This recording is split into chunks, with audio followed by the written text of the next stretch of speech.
that when you try really hard at something, you're less likely to get that something because of that wall we mentioned before. You're pushing up against something that you're making happen. But when you let it go, you allow things to happen to you, and you allow other things to come in as possibilities.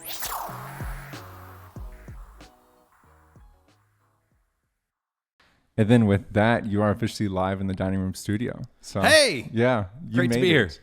Thank you for coming out, and thanks for being flexible as we experiment with the setup here. I know that off mic, we were just talking about how hard it is, despite it sounding so simple, but to get good video footage of anything.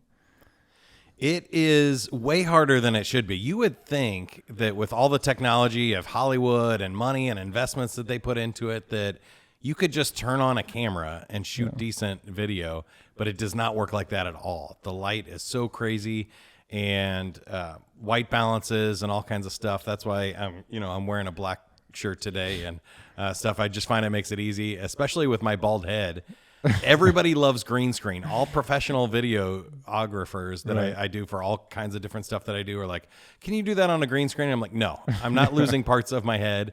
And I don't want a green glow on my face that makes me look sick. Right. So I almost always do a live background, and I'm very careful with the lighting setup. That would be funny had you come in and I had a big old green screen backdrop. Exactly. And I was like, I just want to implement it for this particular episode. And you're like, nah.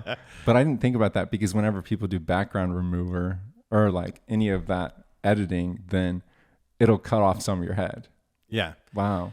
Well, I mean, I think in some ways it's better than hair, because if you have like ladies with curly hair and all kinds of other stuff, there's a lot of pieces. You always catch some green and it never quite looks right. Right. And so for me, it's nice that there's a smooth curve. If you have actually somebody editing real photos in like Photoshop, it's not bad.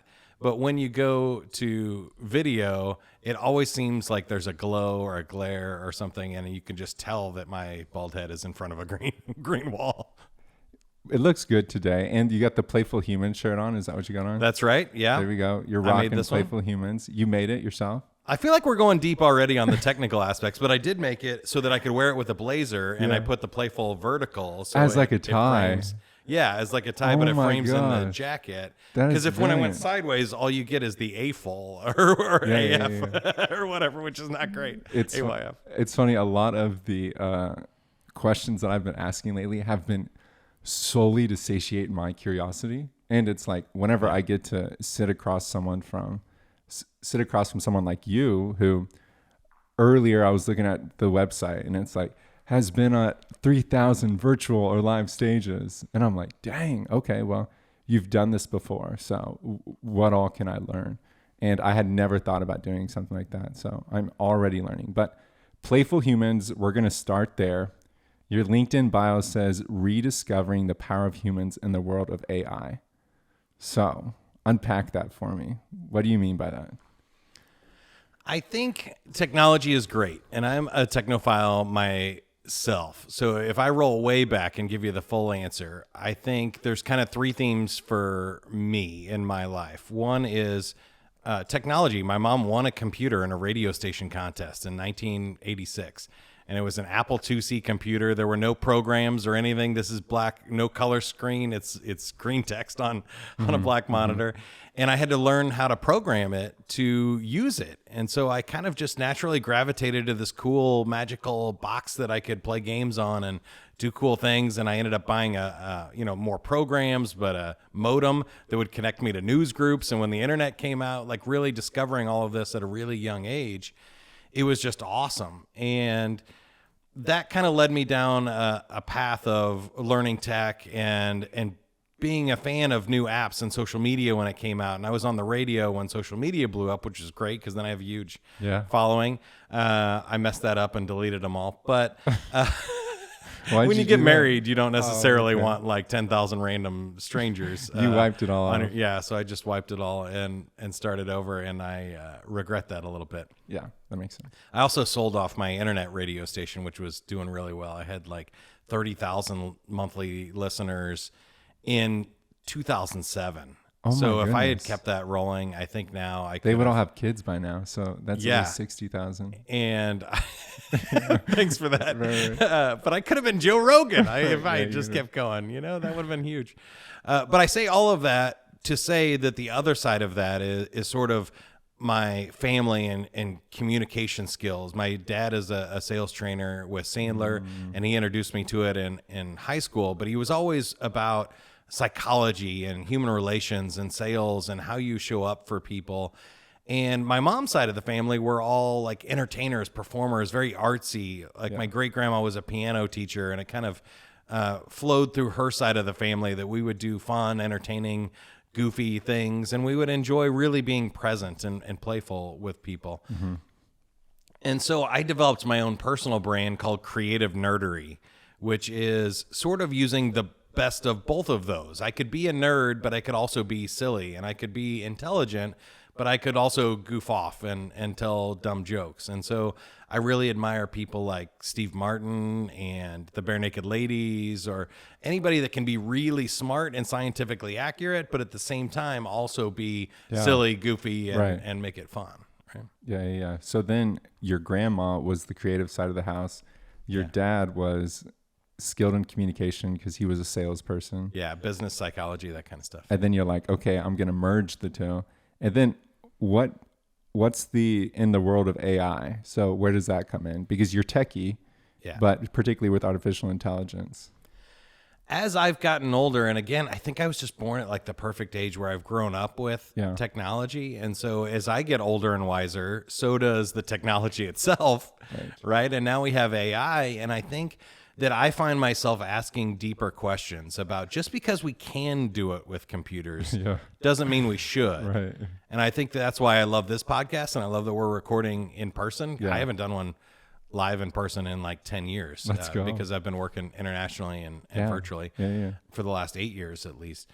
And for me, that's the same question. Like, just because we could have this conversation over Zoom doesn't mean we should have this conversation over Zoom, right? Just because an AI chatbot like ChatGPT can write a blog post for us doesn't mean we should have it write the blog post for us. It can tell a story, but it can't tell our story. It can't connect with humor and our insight and the way we see the future or the past with the emotions connected to it. Yeah. And so for me, all of that is fascinating. Is now as technology grows, bigger, faster, stronger, I think we need to make more choices of not just, is an air fryer better than a toaster oven? Yeah, great, swap them out and we upgrade to the latest technology.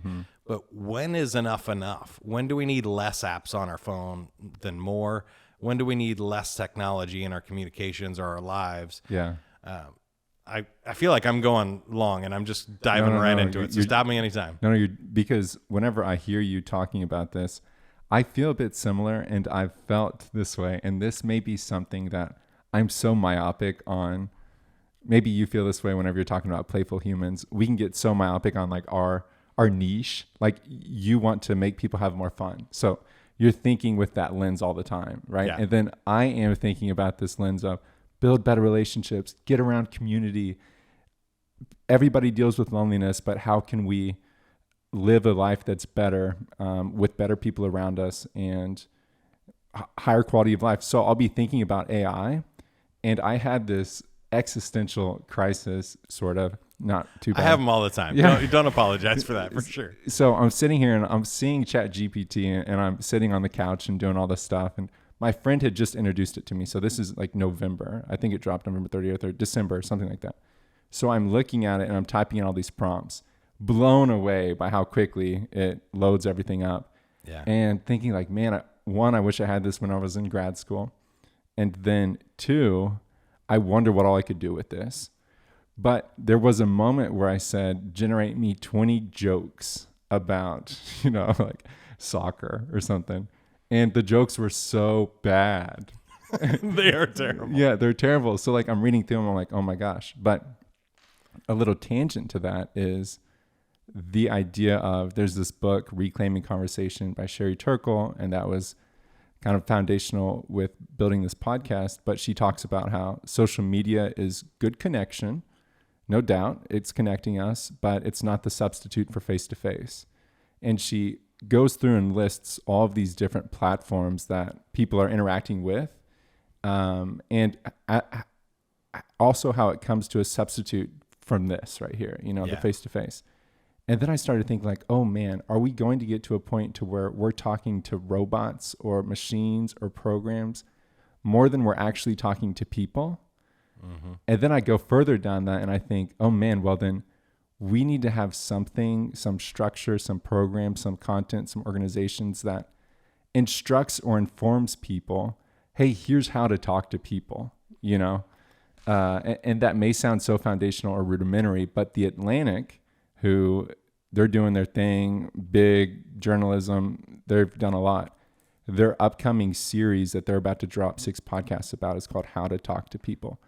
So there's something there, I think so. I say this in the sales training that I do with Sandler. People are not becoming better communicators, right? If you look at the great, performers, even from 40 years ago compared to performers that are coming out now, or if you look at just individual people and salespeople and in your life, are you a better communicator than you were 20 years ago? And I think it's really interesting. So much has been splintered and fractured in our society that we haven't quite put the pieces back together yet. Right. So I love what you said about being able to talk to computers. Well, we can do that. We can ask Alexa a question or Google a question and get an answer back, but it's not a conversation. We're not going to have a meaningful connection, or nobody's going to fall in love with Alexa.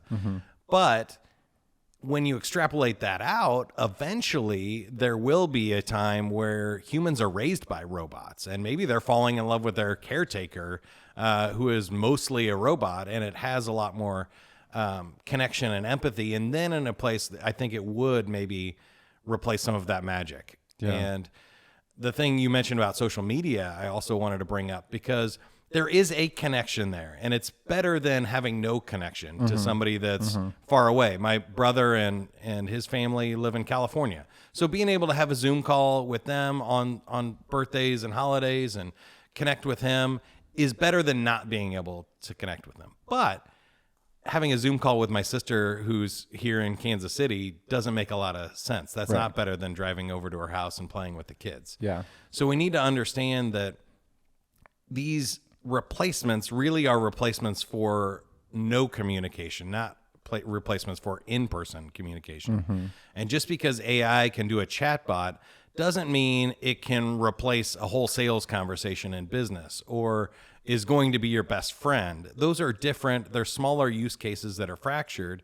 And what we've seen specifically with social media is that there's actually a scientific version of this too, that in my play research, great conversations, great human interactions create 4 different types of hormones in the body. Come on. So dopamine, oxytocin, serotonin, and endorphins.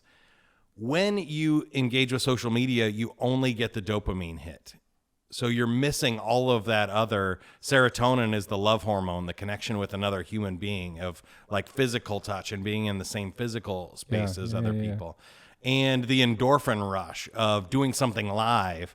And you'll find that like doing a live podcast is different than doing a recorded podcast because the pressure comes off. And so there's other chemicals that don't get our needs met when we're doing everything virtually. And in the pandemic, that's why we see people getting depressed, or they feel like there's an emptiness. They're not being fulfilled in their lives and career. It's because we're only settling for like 1/4 of the human experience when we interact with machines or have these conversations virtually. Yeah. So dopamine, oxytocin, serotonin, and endorphins. Did you intentionally do that to where it says dose? Yes. Okay. That's how I remember those. Okay. Yeah. So perfect. You want a daily dose of those good chemicals and hormones. And a lot of people don't realize there's a positive version of stress too, called eustress, which is like the flow state. And so when I've looked at kind of how to be the most fulfilled, and I've really gone a deep dive, especially since the pandemic, on this, of what does it really mean? What is that magic formula of when we're feeling like we're in love, we're happy, we're fulfilled, we're doing stuff that matters? It's not that there's no stress, Because when you're doing stuff like we do with our podcast that we really love, like there is stress around it, but it's good stress. We're moving the ball forward. We're doing something that matters. We're putting our life's energy into something that matters. When you get the bad stress, it's when you feel like you're not making progress. You're putting your effort into something that doesn't matter. You know, there's other people in control of what you're doing rather than you in control of it. And that's what creates stress and creates all of the bad reactions in your human body. So then your brain's getting flooded with bad chemicals that's causing it to shut down and causing it to have the emotional reactions like we're facing a saber-toothed tiger. Oh gosh. Instead of the positive reactions and things that actually help us think better or more creatively. Yeah, that fight or flight, we get stuck in it when it's just like, yeah, oh, we need to create a list of 15 different clients and have it to the boss by Monday. And we're like, have the same adrenaline response of a saber-toothed tiger. It's so funny. Yeah, and that adrenaline is causing you to focus on one way to escape this and survive. Yeah. So it makes sense as human beings that we would have this skill, right? That under pressure, we go, how do I survive? How do I get out of here? And we fight, flight, or freeze, whatever will allow us to survive the next few minutes.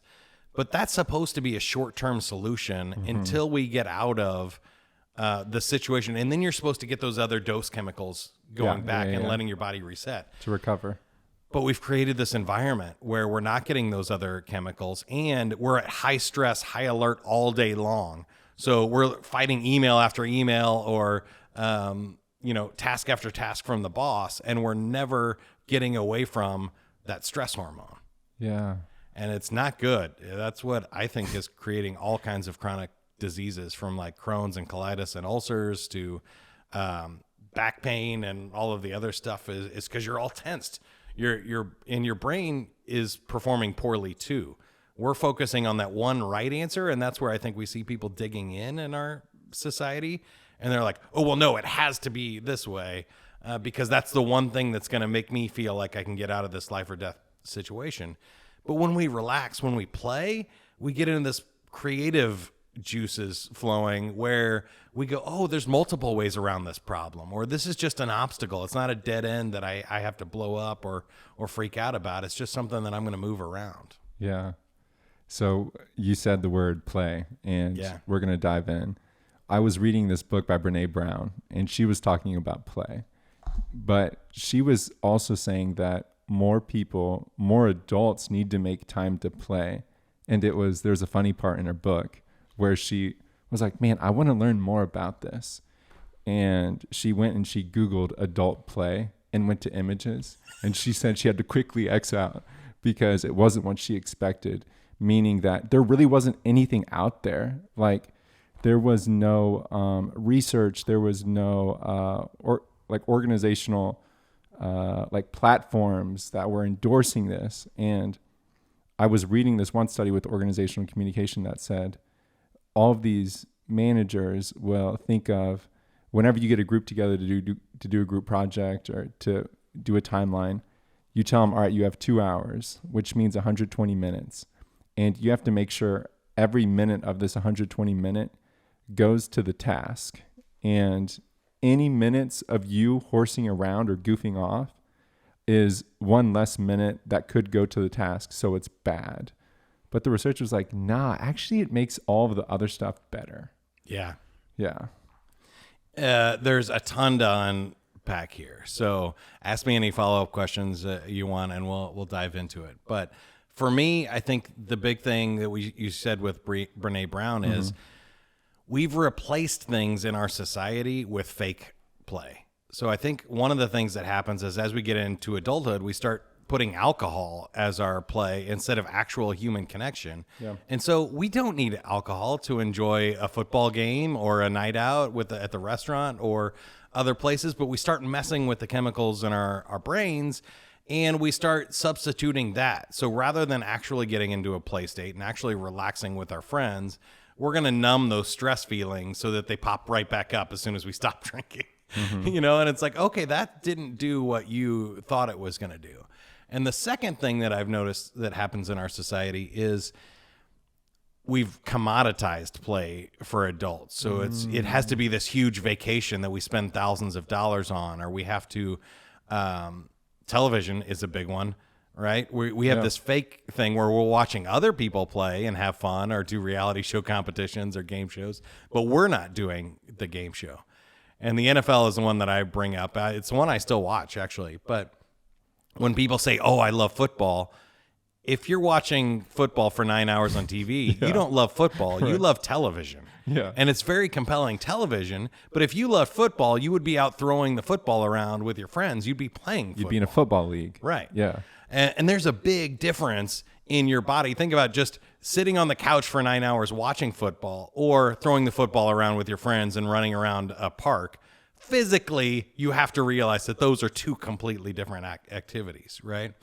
And I think we've just made trade-offs as we grow up where we go, oh, okay, I'm going to watch this, or I'm going to drink while I do this, or I'm going to slow down, or I'm going to replace actual social time with social media. And we start sucking out these real play scenarios, and we start settling for things that kind of feel like play or they kind of feel like relaxation, but they're not doing what play was designed to do, which is recharge you and re-energize. So sometimes even on vacation, we'll drink by the pool instead of doing a rock climbing event or exploring or really learning, challenging ourselves. And it's what we call active play. When you move your body, when you go do something that's fun for you, and it doesn't have to be physically active. So I know a lot of people mess that up or get confused. It could be drawing or painting or solving puzzles. And so a lot of research has been done to say that if you actually, instead of watching TV and tuning out and drinking or numbing yourself with food or whatever drugs or alcohol you feel like is going to help you recover, if instead you just took the weekend and you did a puzzle or you did a really cool painting or you did creative writing, that active production actually changes the chemicals in your body, and it gives you more energy on Monday than taking a pause and not doing anything. And to me, I found that really fascinating, that I just looked at myself and I thought, am I creating or am I consuming on the weekend? Wow. And the types of play that we promote in our society are the things that they can sell you. It's concert tickets or sporting events or board games that they can make $20 off of. But with a sheet of paper and a pen, you can have a lot of free fun with your family. With a pair of dice or a playing cards for $3 or a ball. We all speak ball. If you play with kids and a ball, you can have a whole lot of fun and nobody makes any money off of it. So it's not marketed that way, right? The public parks are free. You can go to a park and find a jungle gym or go for a walk around a lake or something. Doesn't cost you a dime. It is better for your body, but nobody in our society is out there marketing going for a walk around the lake. Why do you think that is? Because the money? It's just money. Yeah. We're in a capitalist society that it's nice when people do, but those nonprofit organizations don't have half the budget that Facebook and Google and all the other commoditized play and entertainment has. Facebook's like, why go to the nature park when you can play Farmville? Right. When you can stay on the phone and load this app more, right? Don't actually go talk to your friends. We need you to take a picture and that your friends can see and scroll past. Yeah. How do people engage in a play state? I think there are a few things that I recommend. The first thing is you have to somehow find a way to lower the stakes, to take the stress off of what you're doing and just do something that's just for you. It's not for the picture for Instagram. It's not for, a specific purpose or return on investment. You got to create some sort of space in your life. And I think daily, but 20 minutes a day, like meditation or something, or at least one day a week, a month or a quarter. Find some space in your life where you're just saying, I'm going to go do something for me. And again, you have to be really careful about these activities. I have a cool quiz on my website where playfulhumans.com/quiz.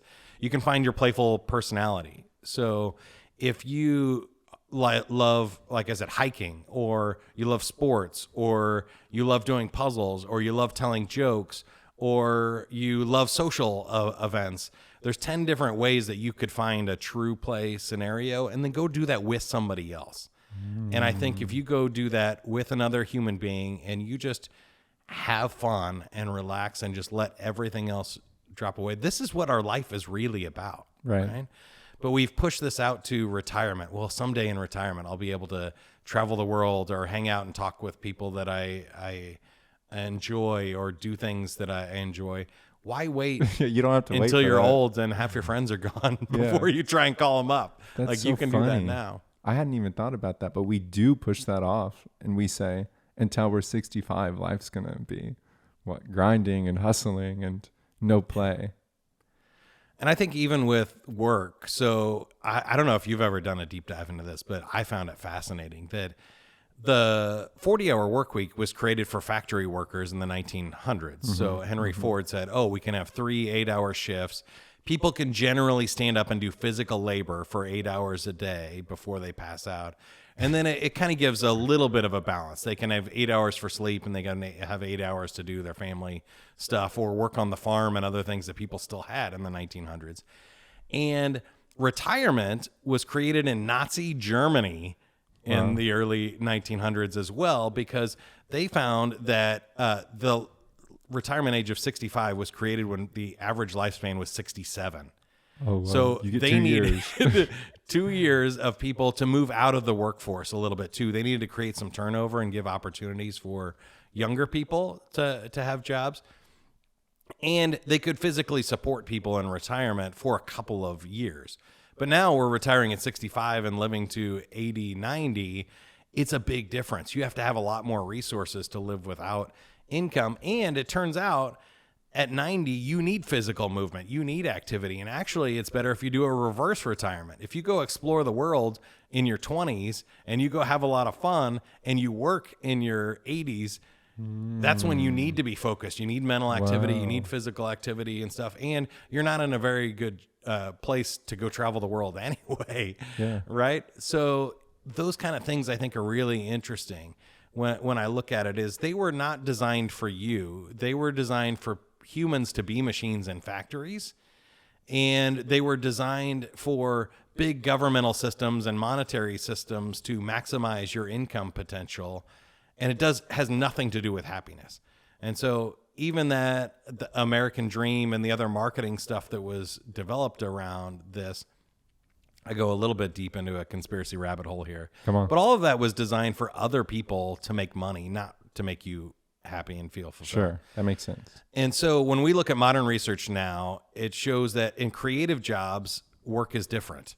You can't spend 8 hours writing a day. You can't spend 8 hours in sales making phone calls a day. You'll be exhausted. You'll burn out. You have to take time to think and prepare for those calls. So I have a lot of frameworks around this. There's 5 P's that I try to work into every day, week, month. Play, perform at your best, which is what most people want to do. They want to perform for 40 hours a week. You can't do that, at least not in most jobs.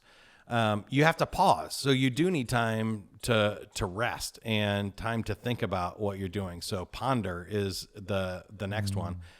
And then the other one people leave out a lot is practice.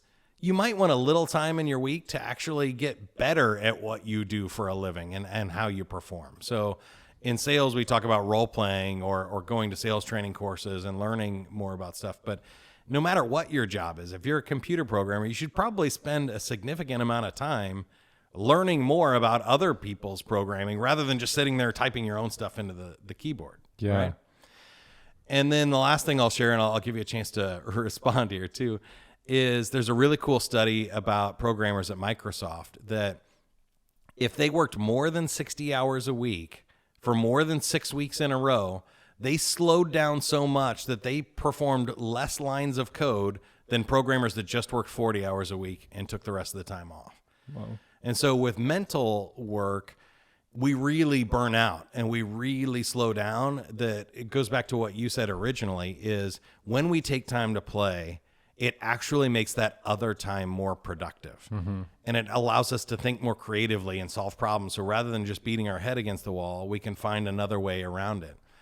So I think I said last thing, but I have two more things. Bring it on. Love this stat.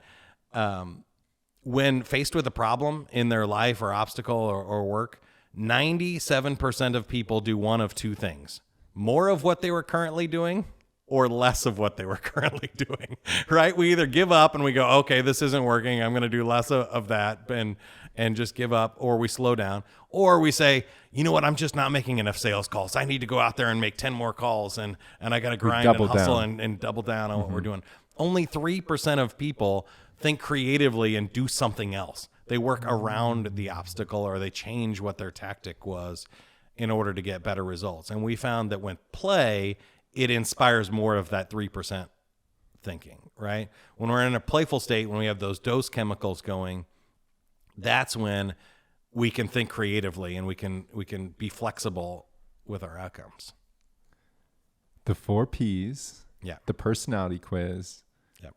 these are things that are unique to you, right? Did you think them up? Not necessarily. I did come up with the 4 Ps and that framework.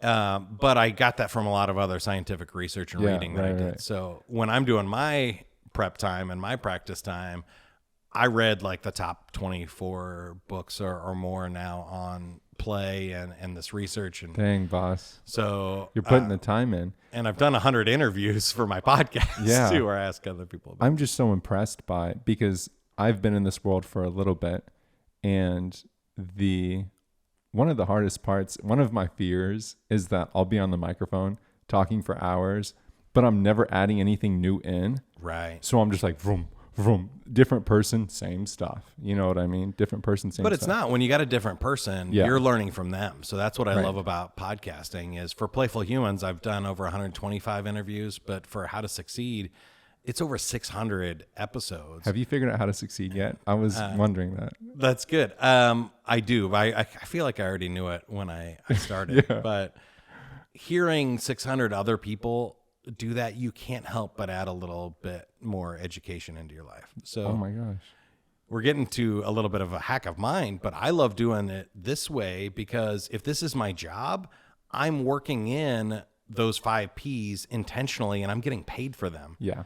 So we haven't even talked about it yet, but I was a DJ in bars and clubs in my 20s and on the radio. And what I found was on Saturday night, most people spend a couple $100 on booze and go out to a bar and try and, meet somebody that they're attracted to.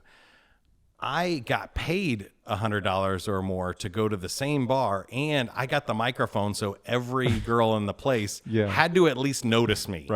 Right? I might not have a great conversation, and that might not be a thing, but I was going to meet 1,000 people a week. Wow. And get paid to do that. That's a hack, right? That is a hack. And I feel like podcasting is the same way. I get paid to learn, and I get to perform. I get to learn from other people, and I check a whole bunch of boxes at the same time.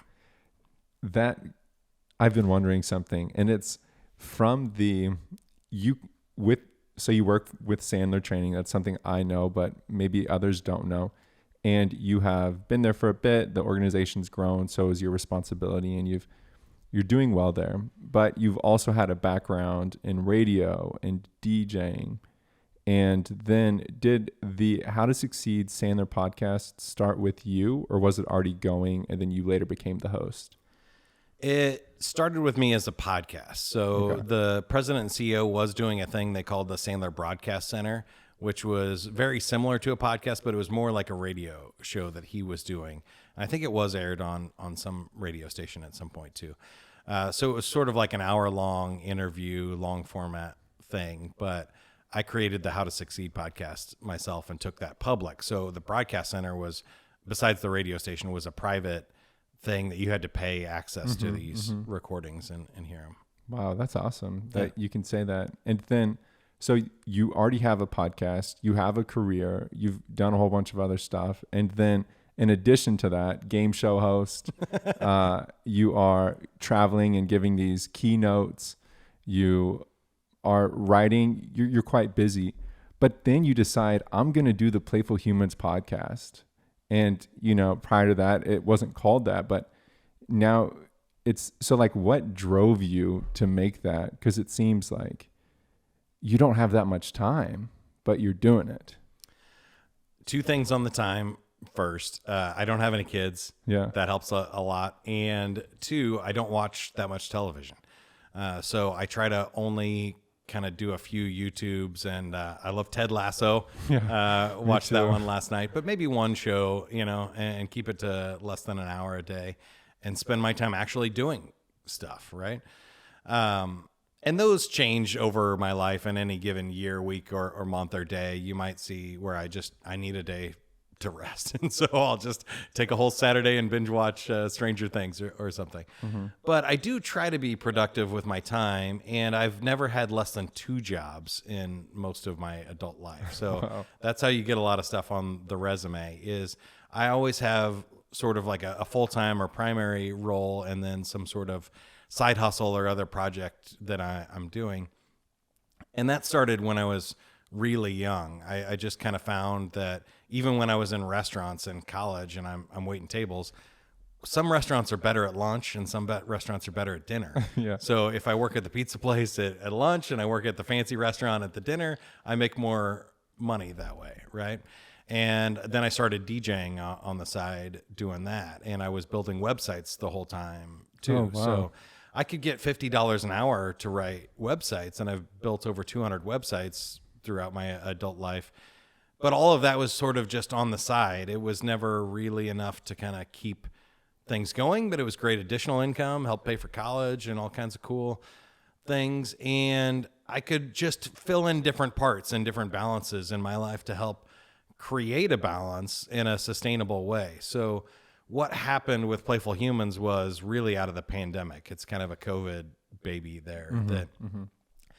When I'm doing Sandler, it's very business oriented, sales focused, and it feels very like revenue driven and stuff. And all of that is great. I love doing it. I get to host a podcast, do live events, public speaking. I did training for Uber and Thermo Fisher Scientific, and working with really cool companies. But really cool companies also have metrics, and they have performance things and standards. And sometimes there was a lot of rehearsal, or I didn't write the stuff. When I was on radio, I felt that a lot, where somebody else wrote the scripts and they picked the music. And so I'm reading a sponsorship, and then I'm reading a contest we're doing, and maybe 30 seconds an hour, or twice an hour, I'd get to do something fun for me. Yeah, you get to share your personality. But that's, 59 minutes of being boring, doing what other people want me to do, and then, 60 seconds of fun wasn't a great balance for me. So that's why I don't do that anymore. Now the podcast, I get 90% of the time I do what I want to do, and, maybe 10% of the time I'll have a sponsor if I decide to have one, or I'm featuring something that maybe isn't the most fun for me. It's the work part of it. Sure. So I say all of that to say that I've really found it's about energy management for me, not time management. And if I'm only doing one thing, like with Sandler and the sales training, I was missing some playfulness. I was missing a creative outlet for my own expression, right? Where could I have my own voice and not worry about what other people think? So Sandler's an international organization. We're talking about tens or hundreds of millions of dollars a lot of time. And so even on that podcast, I'm worried about the other 200 locations, the corporate offices needs, the sponsors and partners, and balancing a lot of stuff. Is like, I wanted a podcast that was just mine, that also I could build an audience for over time. So if I decide to leave Sandler, or they decide I should leave Sandler at any point, what would be my next thing, and how could I be building that up? And so I also needed a place to experiment, and I love that. With Playful Humans, it's mine, and so I can do whatever I want. If I want to try StreamYard to do live broadcasts, I can try that, and I can not mess it up for the international company, right? I can try it there first, or even a guest. If I say, oh, this is a really cool guest, and I've interviewed people like Justin Guarini. I don't know if you remember him. He lost to Kelly Clarkson on the first American Idol. Oh, how cool. But he's been on like 6 Broadway shows, and he's the little sweet character in the Diet Dr. Pepper commercials. That's awesome. He's the sweet one. And interviewing him was great, but he had a book on confidence. And maybe on my show that has 3 million downloads for How to Succeed, I don't just take a risk on somebody I've never met before. That a lot of times celebrities are really bad interviews because they don't have to be good. A lot of people You just show up for their story, right? And they don't have to have content. But he was one that I always keep in mind because really great stuff on confidence and losing publicly in front of, this is back when American Idol was huge, the first season, losing publicly to Kelly Clarkson in, to hundreds of millions of people see this or hear about it. And then also she goes on to be extremely successful. That's got to shake your confidence a little bit, or can give you confidence. I found that in my career. And so that's a really interesting story that I get to play with, but it might not necessarily fit another project I'm doing. So I've kind of just found that whether it's tech or whether it's performing or whether it's, sales and psychology stuff that I love to study, I need different places where I can play with ideas and practice stuff and do multiple things. Otherwise, it just gets boring and not fulfilling for me. That's brilliant. And that's the capacity of Playful Humans, is it gives you, like you said, experiment, but it also gives you that chance to be you. And you've done a really good job at that. I listened to a few of the episodes, and your personality is, part and parcel of the experience, right? And that's the brilliant part about it. But you mentioned something, and I want to circle back to it. You said what was his name? Justin? Yeah, Justin Green. With Justin, he had talked about losing and how that overall ultimately was able to loop back and provide him confidence for the future, right? Moving forward. And you've said you found that in your career as well. So could you touch on that? What happened? Oh, you set me up for my best story of all time. So good job here. Yeah. I was fired live on stage by Billy Idol in front of thousands of people. Wow. Like one of those moments if you saw it in a movie, you would be like, that would be weird. But I'm doing my thing on stage in front of thousands of people dancing, and stuff. Were you the MC, the DJ, or? Yeah, sort of MC and DJ. I'm playing the music and MCing before. I'll tell you the whole story. But just the lights come down, the sound goes off. I have no microphone, no control over anything. I look over to the side to the producer, and the manager's like, "You're done." Does the cutthroat sign, and I was about halfway through my set. And I'll tell you a couple of lessons learned, but that was the moment that I consider myself bulletproof as a performer. So even before then, I had done shows on 9/11, 2001. I've had fights break out, and I've been maced by police when I was on stage because the fight was in front of the stage, kind of like you would see like a mosh pit area or something. But they went to shoot pepper spray at the pile, and it kind of just sprays all over, and it goes past them onto the stage, and it's me. And so I can't breathe or see. I'm on stage, and I'm trying to protect equipment and all kinds of other things. Hitting the wrong buttons. Yeah. And we eventually got that, sorted out and got the show back started. But when stuff like that happens, you go, okay, I'm not worried about a technical difficulty or something. Yeah. But when you get fired by Billy Idol in front of thousands of people, there's nothing that's going to happen on this podcast today that's going to be worse than that. So now I can go and be myself, and I can go, oh, okay, I can handle it. And I think that's what Justin realized in his career and other things too, is that it's not the wins that make you more confident. A lot of people think they're like, oh, if I, won a state champion, I'd be confident. But that actually breeds imposter syndrome. Because you go, do I deserve this? Am I really the best player in the state? That can't be right. Like something went wrong there, and you start doubting yourself because it's too easy. But when something goes horribly wrong, and look, I'm blessed. If the worst thing that's ever happened to you in your life is you got fired by Billy Idol, that's a pretty good life, right? That's cush. But when something really bad happens to you, no matter what it is, and you get through that, you realize, oh, that's not that bad. I actually have, the emotional and physical strength to get through this, and I can be creative and overcome obstacles. That's when you get confidence. And it's a little bit of a backwards law there, but you learn how to win and be confident by failing spectacularly. That's so good. It's unexpected, reverse thinking, we don't want to fail.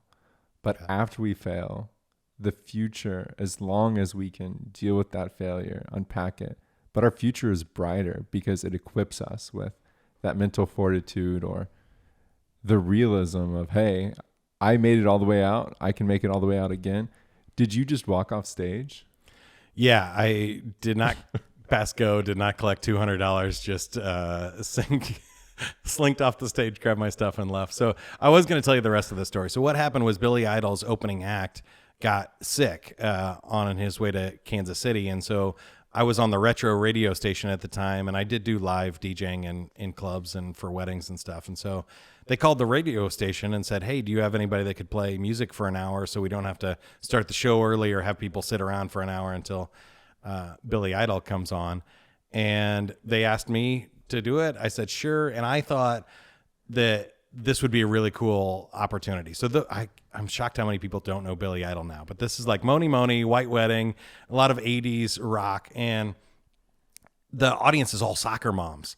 So I'm like 24, 25 at the time. These are my people. I'm like 80s music, soccer moms. I'm going to crush this gig. I got this. And they gave me 3 rules. They said, don't play any Billy Idol songs because we're going to play those later. Play mostly rock music because it's a rock show, and play whatever you play on the radio, like retro. And I thought, great, I got this. That's easy. Other thing you need to know up front is this is before Wi-Fi, so I only have the songs available to me on CD at the time and at the place. And I think I might have had them. No, I didn't even have them electronically then. This is before even MP3 like DJ mixing came in. And I start off and I start playing songs that I would associate with that time period, like Jenny 8675309 and Jesse's Girl, Rick Springfield, stuff like that. And the audience is eating it up. Bangers. They're soccer moms. They're loving it. And the manager comes out and goes, we said rock music, like the Rolling Stones. And that's when I panicked. I realized that Billy Idol started in the late 70s, and he considers himself a classic rock artist, not an 80s rock artist. So I was thinking 80s rock like Aerosmith and others, and even Aerosmith started in the 70s. But I freaked out, and I start flipping through my CDs. There's 2 rock songs you can dance to in a club. It's You Shook Me All Night Long and Pour Some Sugar on Me. So fun fact for your audience if you ever need to DJ. But I play those 2. I'm frantically flipping through. I find like one Rolling Stone song, and then again like an Aerosmith song that I kind of go, and I go, okay, well, I played 4 rock songs in a row, and I've kind of kept the momentum going. I can probably switch it up now and with a retro, and then I'll try to frantically find some more songs. Yeah. But now I'm, what are we, like 6 songs into an hour-long set. So I'm about like 25 minutes in or so, and I'm realizing I'm not going to make it. I don't have 12 more songs or whatever to finish this set. So I played Casey and the Sunshine Band, Do a Little Dance, Make a Little Love, and Get Down Tonight. Yeah. Because I have this joke that I like to tell is save the making love for the end of the night. Don't do it in that order. Right. Feel free to get down and do a little dance, but save the making love for later. And I play the song, and then just. Wow, you didn't get to use the joke. No, I did. I got that out. Nice. Yeah. At the beginning of the song. So that's the whole Billy Idol story. But I did get to open for Frankie Valli in the Four Seasons later, and I've gotten to do other big stages and fun things. So I feel like I got past that. But it wasn't even that bad at the time either. I kind of knew that I was set up to fail, and that there was nothing I can do about it. I gave it my best shot. Yeah. And I was glad that I just, as a 25-year-old kid, I took the shot. You like showed a lot up of at people bat. Won't get on stage in front of thousands of people, or won't. I get to meet Billy Idol and do cool things. So I've been glad and happy with myself that in my career I've taken that shot, and I've never passed the chance to be on a big stage or on a big show or do television appearances and stuff. Like all those things, even if I don't do great on them, I'm just glad that I had the guts to try it. Yeah, you showed up. That's the hardest part. Showing up. I wish I could go inside your brain just to see the emotional, like we talk about dose. Yeah. But to see the levels of cortisol in your brain as you're doing all these calculations, like, oh, shoot, I don't have the Yeah. CDs. Like, oh, Well, it no. very much was. It went from a playful experience where I'm like, I can play anything. And I'd Right. been a DJ for a long time, about 6 years at that point. So I knew that I could rock a crowd and that the crowd was going to be happy. I had no qualms about that. What I didn't think about was, will Billy Idol and his manager Yeah. be happy? And I didn't know what would make them happy. But it was definitely a panic scenario, like we were talking about earlier, where it's like, where is that one rock song that will make Billy Idol happy so I can get out of this situation and just let me finish this hour? Yeah. And I was finding nothing. Yeah. Fight, flight, or freeze. And they chose the decision for you. Yeah. It was like, all right, well, flight it is. Yeah. I won't be hanging around. And here's the dumb thing before we move on. Yeah. It's just for me and for fun. But they put on house music like trance for the next 30 minutes that I when was you supposed to left? fill. So they pulled down mine and they put up.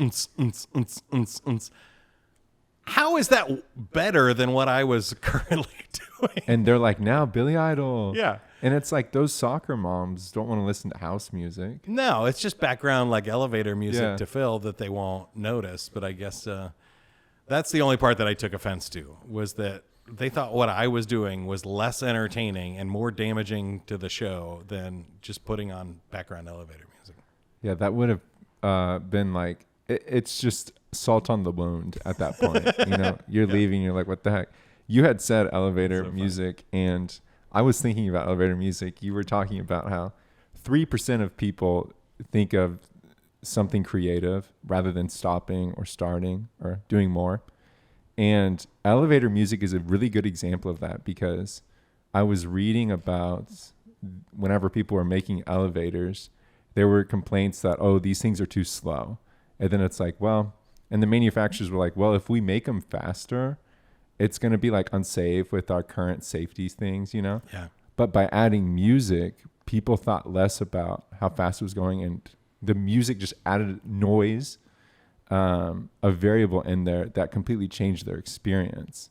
So like, that's a really creative thing, and you don't have to spend millions of dollars for better engineering, or you don't have to have unhappy people. It's a playful solution too. Yeah, That's it why is. I love that one. Is the music distracts the brain. It lowers the stress levels of people that are freaked out in tight spaces and elevators and have fears of heights and all kinds of things. So yeah, that little bit of distraction or that little bit of play and entertainment, when you hear a good song, I think that's a great example of the play state. You get that kind of goosebumps or things. I don't know what the song is for you. I would love to hear what your song is, but this was prior to the slap, but Will Smith's Summertime.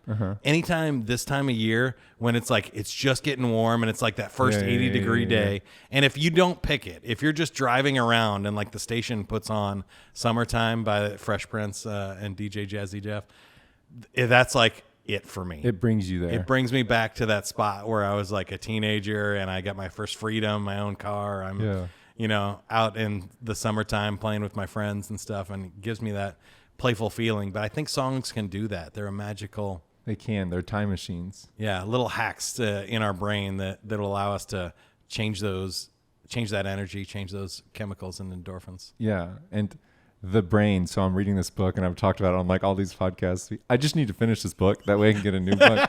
But Atomic Habits. And he talks about in this book how, like with more reps, it's going to ultimately build habits. And it's not about how long you do something, but it's about how often you do something.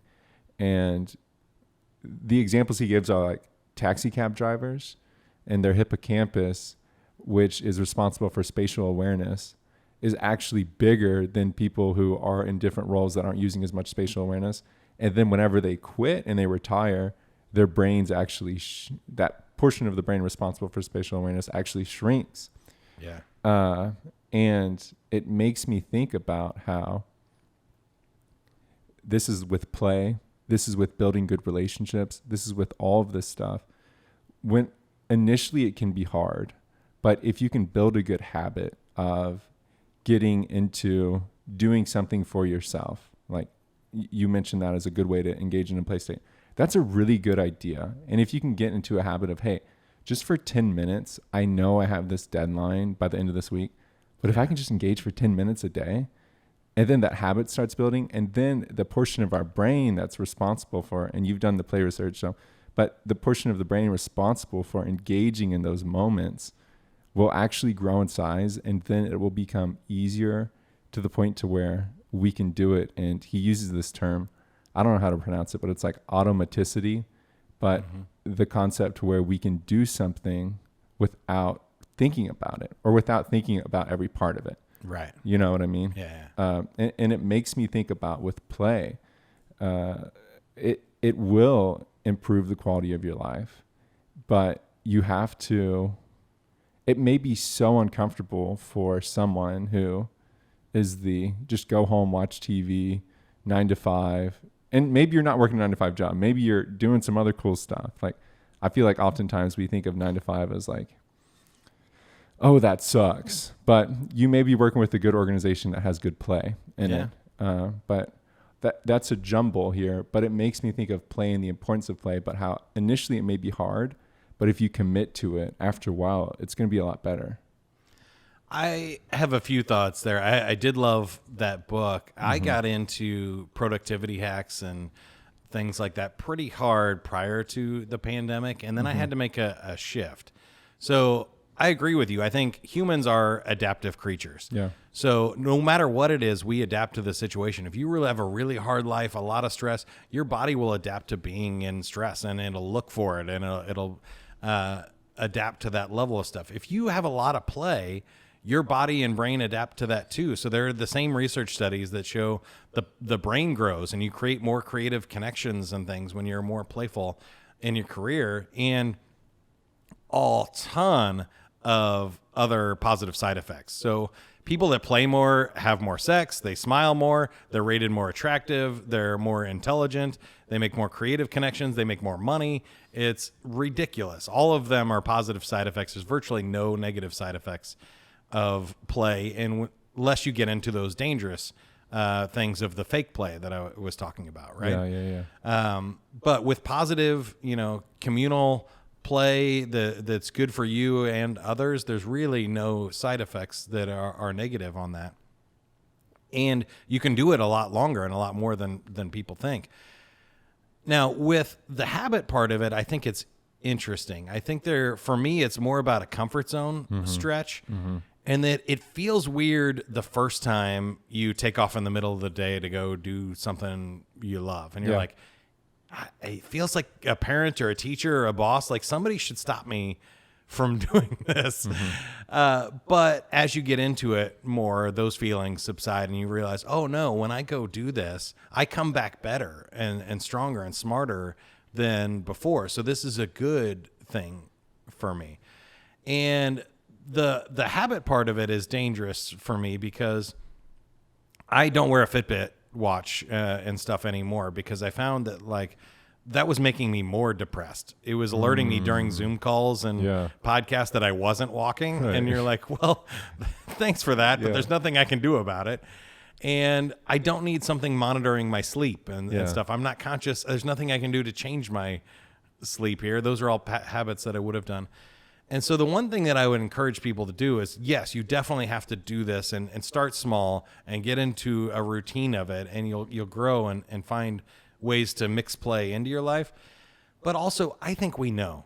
I think it's blatantly obvious when you know that you've had a long day, you've been staring at a screen too long, your eyes hurt, your legs hurt, your ankles are swollen because you've been sitting down for hours, and you go, I need to move.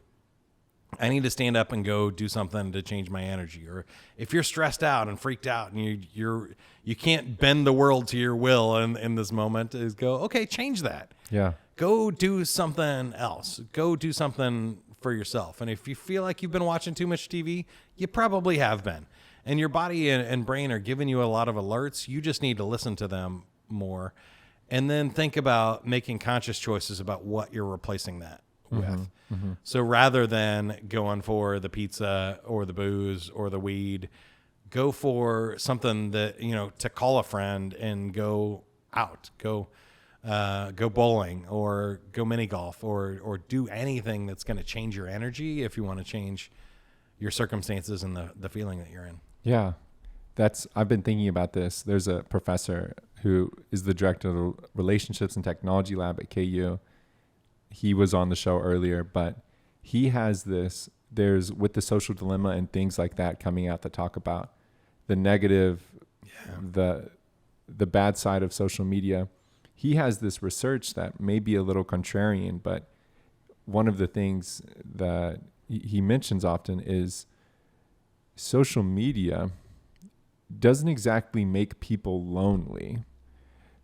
Like we were talking about with your relative in California, it's like whenever there's nothing there, but then you get to add in video call, it's better than it was. Right. But then the communication research shows that as the mediums progress, they become more rich, the actual experience and the actual takeaway and the dose.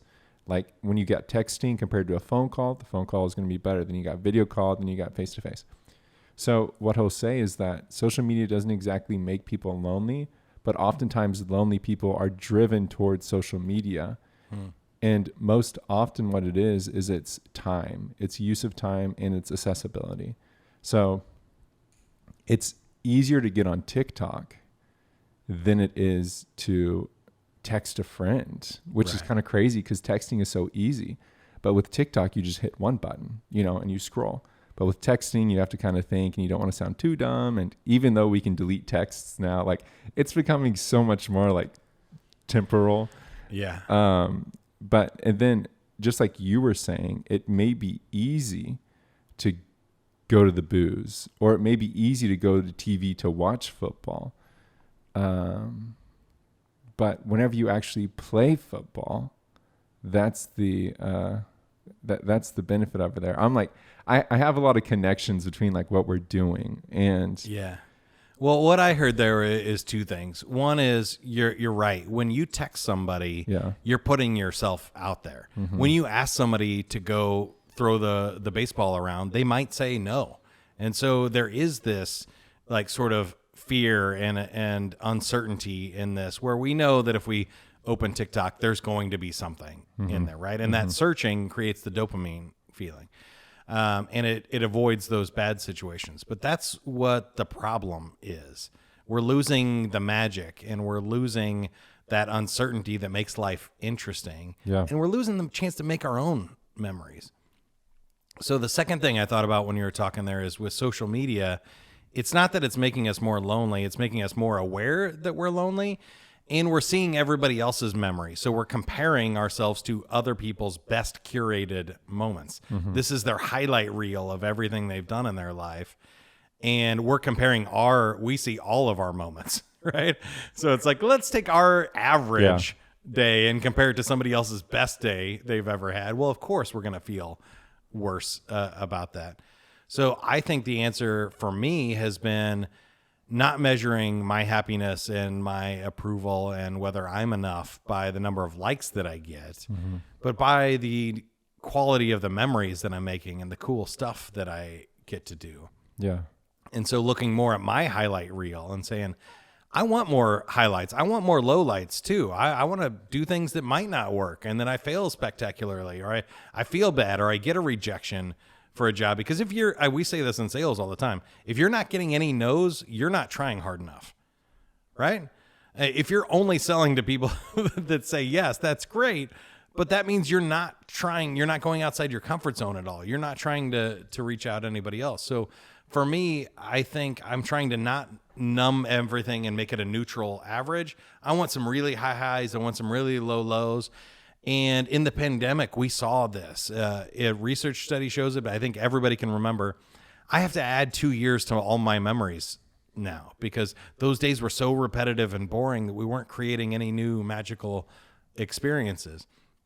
But at the same time, every day felt longer and more boring because it was repetitive and we weren't engaged in this. So play is really cool. It warps time in a way where it feels faster in the moment and it feels like time flies when you're having fun, but your life slows down because you're creating more memories and you're having more cool experiences that when you look back 10, 20, 100 years later over your life, you go, wow, I did so much cool stuff.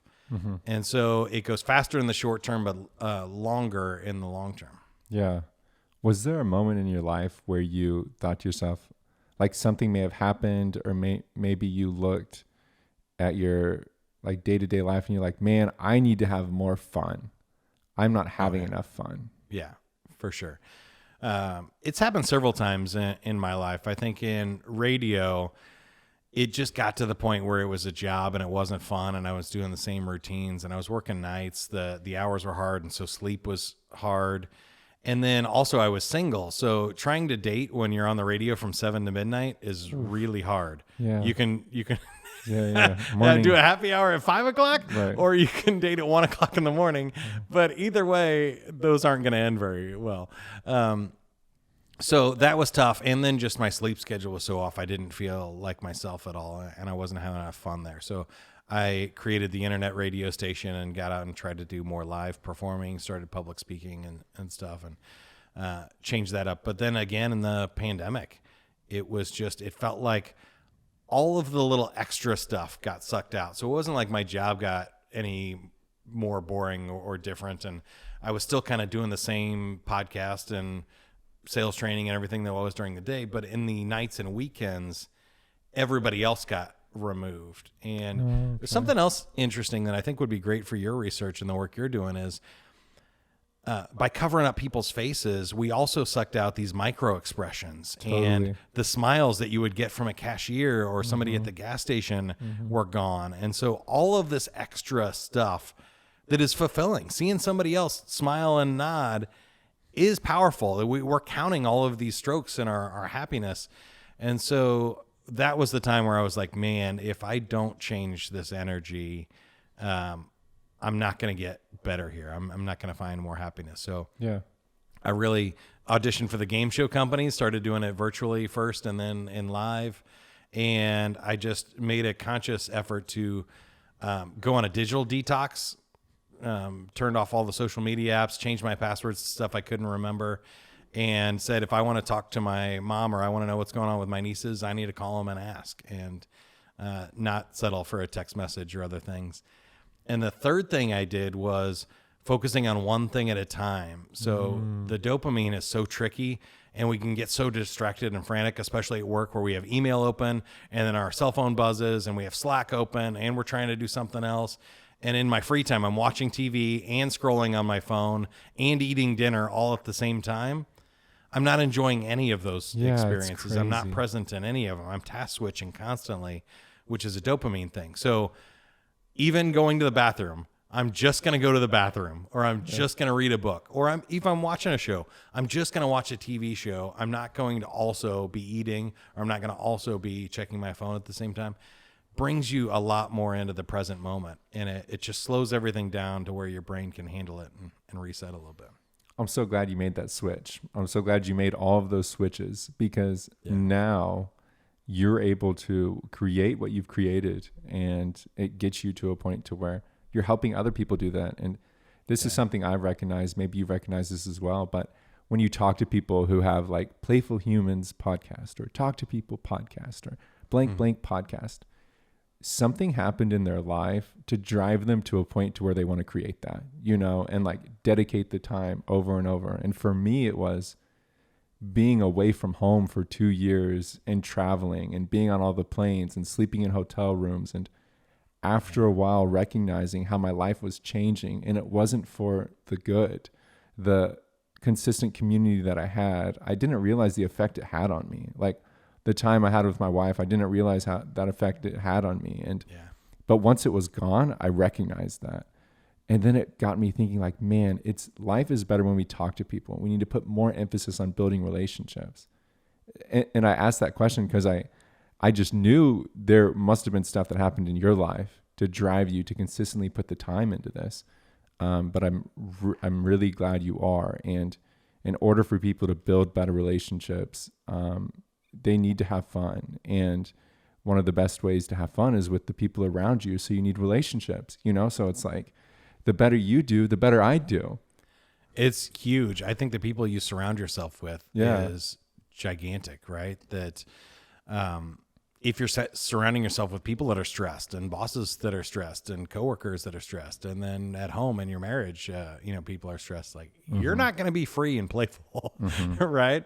So choosing who you're hanging around is a big one. But I also love what you said. I think one of the things I've noticed in this is, especially in podcasting, the person that writes the time management book was not great at time management. They're the ones that struggled with it and had to figure out that part of it. So you got to watch your gurus and watch who you idolize, and also realize that they didn't start there.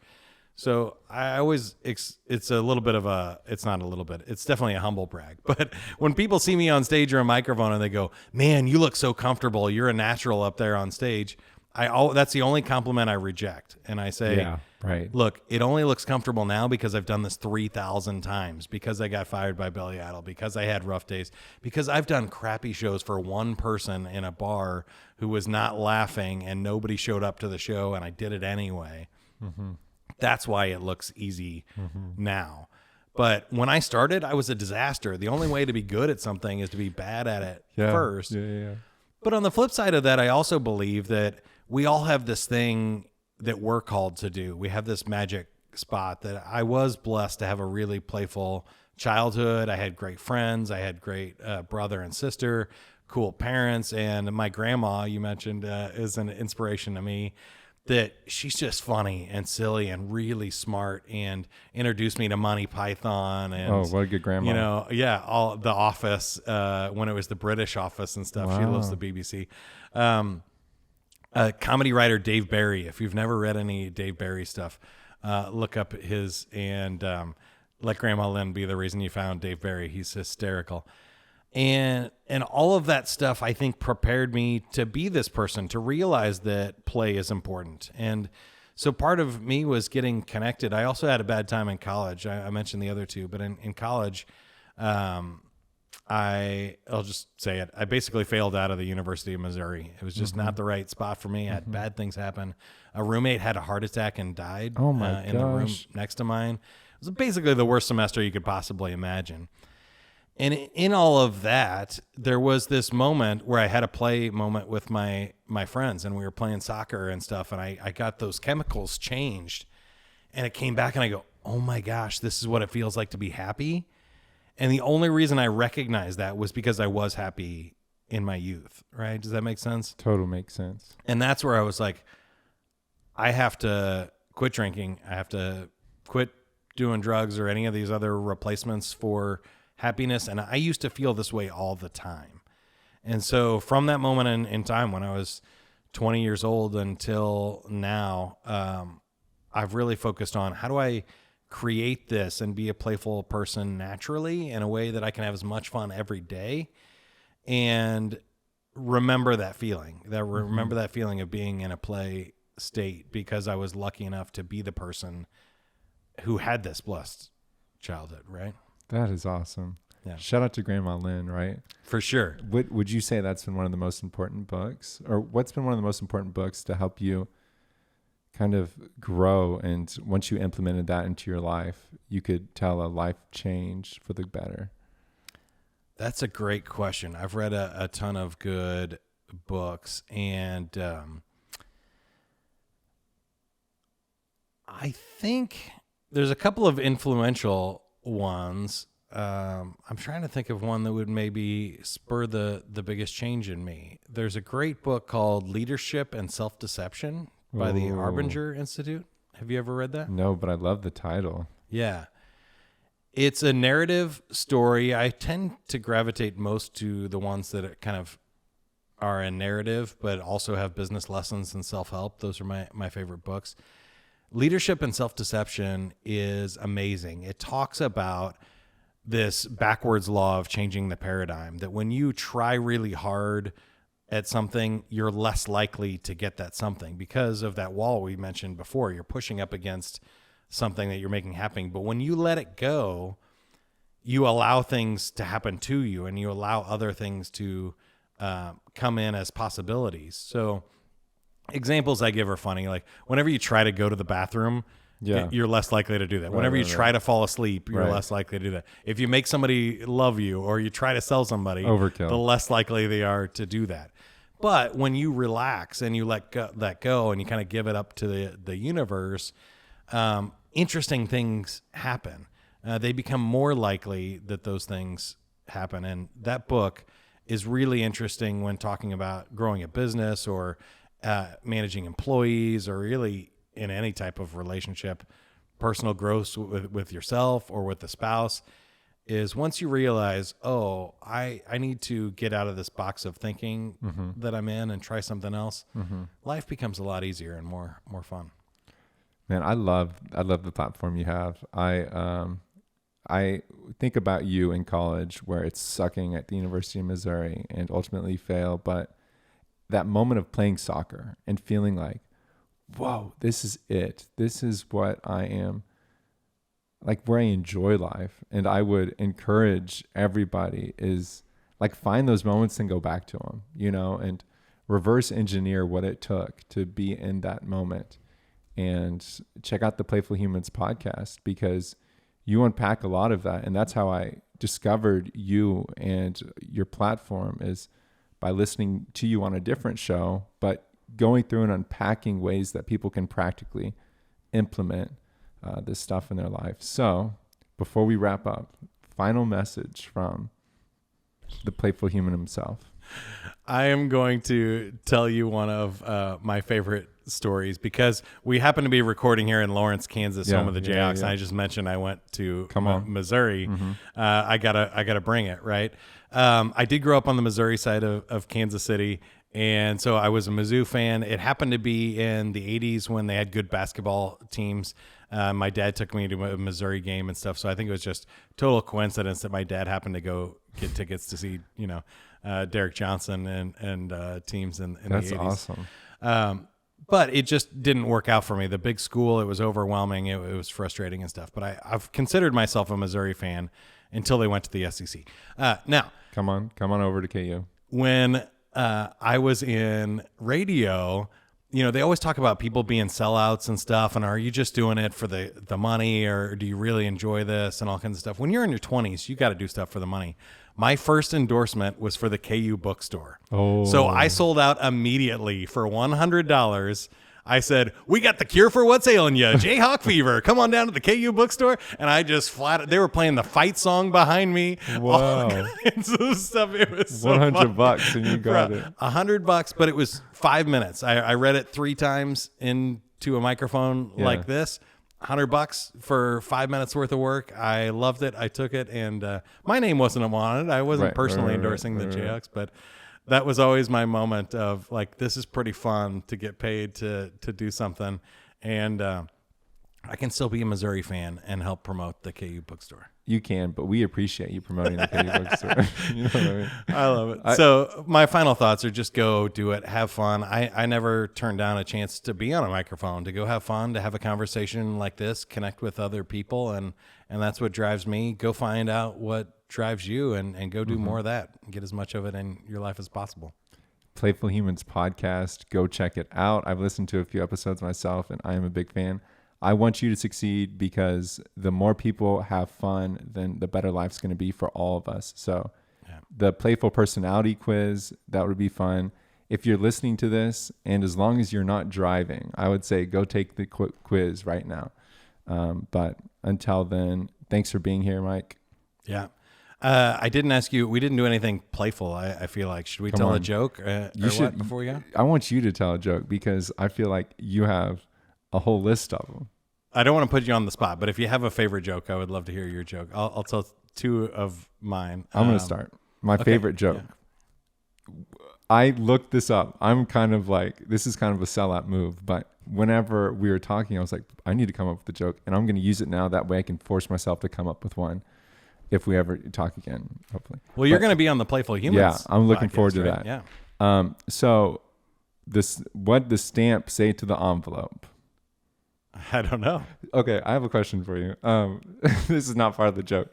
What happens if you actually do know the joke? Do you ever like finish it for your guest? No. I would never do that. Yeah. I would but I honestly haven't heard this one. But I love that we built some tension here. 'Cause Right. now they really want to know what the stamp said to the envelope. The stamp said to the envelope, or the envelope said to the stamp, Oh. if you stay with me, then we'll go places.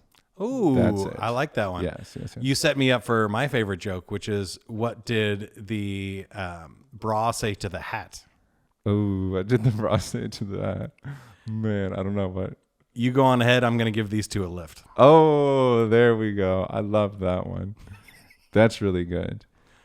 We need good bras and we need good hats. Definitely as a bald man, I need a good hat in the summer. But you don't need a bra. In the winter. Yeah. Not yet. Yeah. Not yet. No, I don't think you'll ever need one. All right. Well, folks, we'll see you next time.